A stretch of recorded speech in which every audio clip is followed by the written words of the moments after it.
Yo, yo, yo, yo, it's your boy Mosballin. What is going on, guys? Today is the first day of the NBA season. I could not be any happier for anything in the world. Like, this is the most excited you could possibly be about life. Like, this is it. This is the day that we get to enjoy breathing, waking up in the morning, like doing things. Like, I was so depressed for the past couple of months. I literally sit there and just watch and reminisce and play back old games, and I'm just like, come on, why don't you start already? I'm looking at the time, I'm looking at the date, and I'm like pulling my hair or whatever I have left of it. And that honestly explains why I have no hair. It's been too long. It's been way too long. Thank you, God, for having the NBA back. I was good on my own, that's the way it was.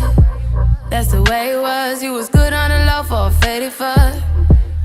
So as you guys can see from the title of this video, we're doing our predictions for the Eastern and Western Conference. So let's start off with the East, since I'm wearing the Bulls t-shirt, and I'm mainly just going to do the playoff team. So we'll start off with number one by saying the Cleveland Cavaliers are going to have the best record in the East. Last year they didn't care and didn't go for it, and that's why Boston had it. But I think their depth helps them out so much that regardless if they try or not, they will still have the number one seed. Boston lost so much of their key pieces, their defenders and all that, so I feel like they're going to take a little while to get it together. However, I can't see them behind Washington, Toronto, Milwaukee, or any of those teams, so I will put Boston at number two. At number three, I got Toronto. Just by looking at DeRozan and Kyle Lowry, there's two guys that just been together for so long, and they got Ibaka, and they're a great regular season team. They got a lot of chemistry, so I could definitely see them number three. At number four, I do not have Washington. I do have the Milwaukee Bucks. I think Giannis is going to have a great year. If you didn't see my video yesterday, I had him picked as my MVP for this season, so I could definitely see Milwaukee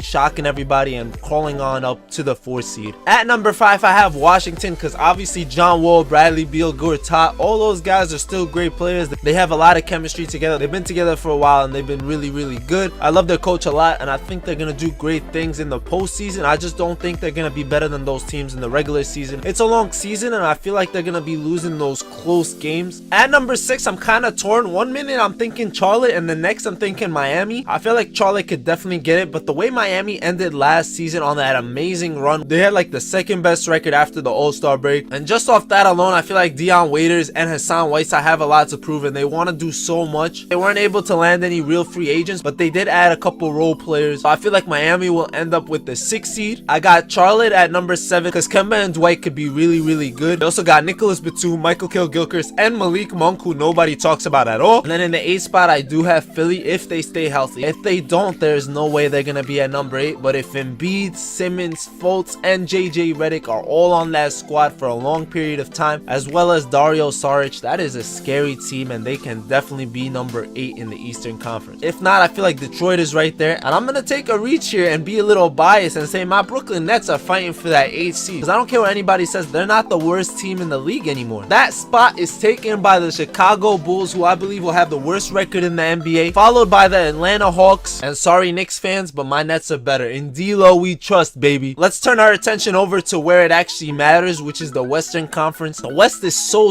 stacked, so this is a lot harder to dictate. Obviously, number 1 is the Golden State Warriors. There's no doubt about that one bit. From 2 to 4, you can move guys wherever you want. Honestly, any of these teams could finish 2nd, any of these teams could finish 3rd or 4th, and I feel like they're gonna be really close together. It's all a matter of who misses how many games and stuff like that, how they do against each other, just little things that are gonna dictate where these guys land. But I'm gonna go with Houston at number 2. James Harden is coming off a remarkable year. His core is pretty much still there. They still got Eric Gordon, Ryan Anderson, Clint Capella, and the system that Mike D'Antoni runs, which is an 8-man rotation. Now plug that in with Chris Paul, another selfless player, a guy that can run the floor and dictate the offense, and you got just an offense that's gonna be so unstoppable, and they're gonna win a lot of ball games. At number 3, I have San Antonio, because Greg Popovich is gonna make that team win 50 games no matter what. As long as Greg Popovich is the coach, he can have JJ Barea as their 2nd best player and me as their 3rd, and we will win 50 games. It doesn't matter who is on that squad. They just will continue to surprise everybody, and nobody will ever believe in them. They just extended LaMarcus Aldridge's contract, and Kawhi Leonard is going to come back stronger than ever, I believe. Rudy Gay was a great addition, so I do believe they can be the 2nd or 3rd seed easily. And then the team that made all the moves this offseason, that got all the big names, the Oklahoma City Thunder, have 3 of the best scorers in the league, and honestly, just watching them in the preseason, they had it clicking. They looked like they were having so much fun passing the ball around. I just have no idea how they're going to do throughout the regular season for 82 games. But if they click, they're going to be a treat to watch. They're going to be simply unstoppable. I had them at number 4, but now that I'm talking about it, I honestly don't know how I didn't have them at number 2. Just take off all those numbers I put for the Houston Rockets, San Antonio Spurs, and Oklahoma City Thunder. Those are all a toss-up, and they're all going to be 2 to 4. So don't quote me on any of that. I'm not putting numbers on them, but they're all going to be right there. At number 5, I got the Minnesota Timberwolves. That team is just too good on paper to say otherwise. Karl-Anthony Towns is the best center in the league. They got Andrew Wiggins, who was supposed to be the next LeBron James, but he's turning out to be the next Andrew Wiggins. Jimmy Butler, and they finally got a point guard as well as the Tasmanian Devil. Yes, Taj Gibson is a Tasmanian.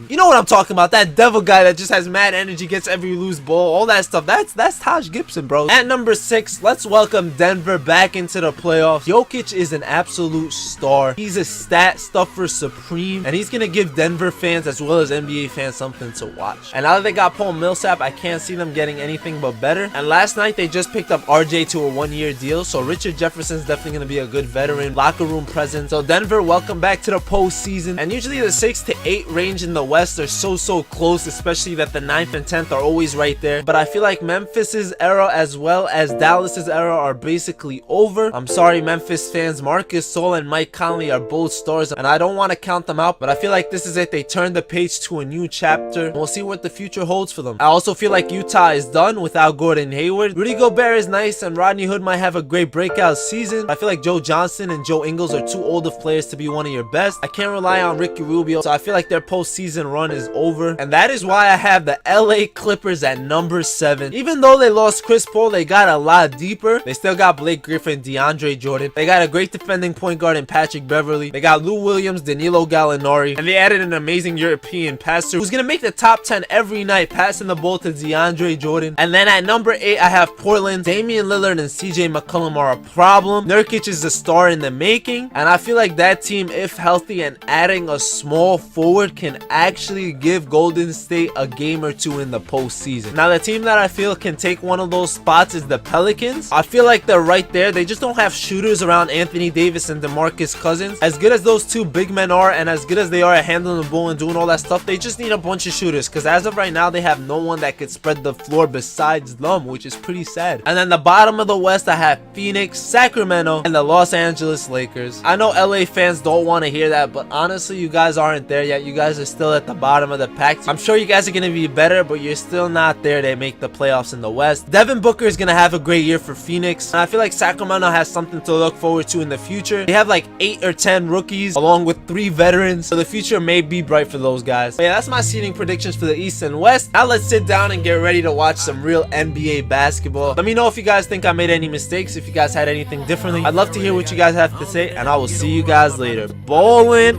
out. I heard I'm pretty dope, so I guess I gotta oblige inside. I've been plotting on the way that we could elevate. I massacre the track with your skill, I never hesitate.